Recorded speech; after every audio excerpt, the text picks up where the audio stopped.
So, ganito. Open mo yung Excel.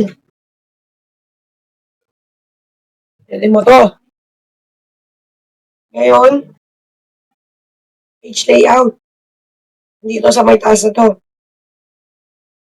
Tapos, size. A4. Tapos, yung second step is yung highlight na box.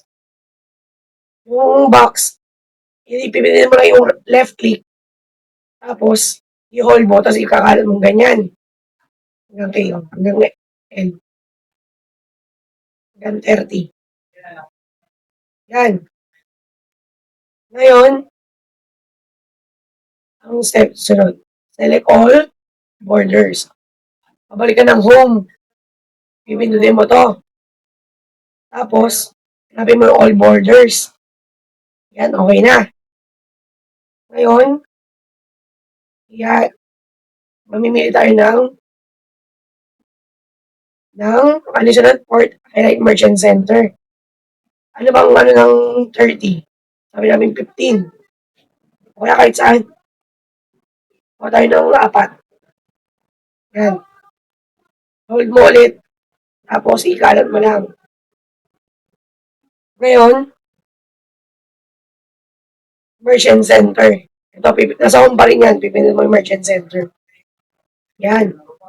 Pupunta ka dito sa, para ilagay yung pangalan. Yes. Escalante. Okay na. Kapalitan mo yung times New Roman. Size is 40.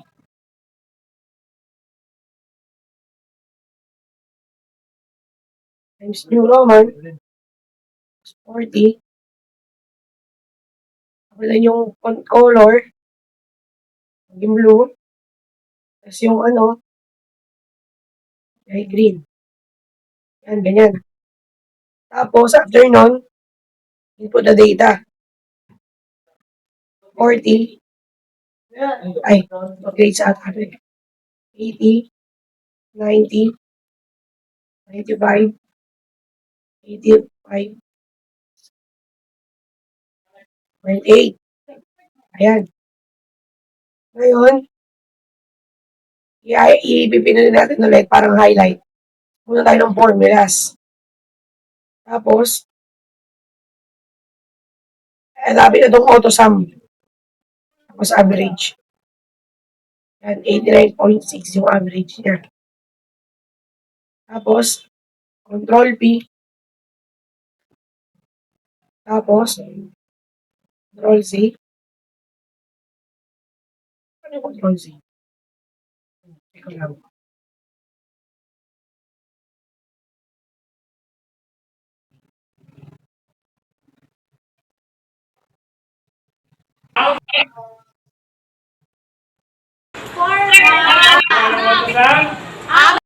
Dito din, control P.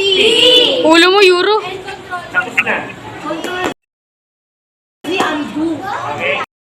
Yun lang, hanggang control P lang pala. Yun lang. Okay na.